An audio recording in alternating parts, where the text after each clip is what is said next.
রাজার বাড়ির গেটগুলো এখনও আছে, বিশাল বড় গেট, সব কিছুই আছে, হয়তো বা ধ্বংসের পথে, তারপরেও কত কিছু স্মৃতি রয়ে গেছে, যে স্মৃতিগুলো হয়তো বা সারা জীবনই থাকবে। এখানে আমি মাঝে মাঝে আসি। এখানে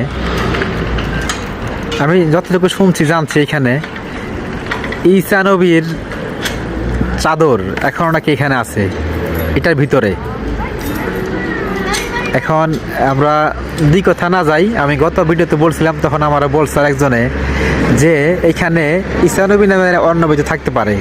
তো এই প্রতিবাদে না যাই আমি, তো যতটুকু জানি এখানে এর ভিতরে ঈসা নবী চাদর আছে, এবং কি আগের প্রাচীনকালের অনেক জিনিস এখনও এর ভিতরে আছে। তো এখানে ঢুকতে গেলে 10-15 ইউরো লাগে, আগে লাগতো না, টাকাটা এখন লাগে। তবে সপ্তাহে একদিন এটা আপনার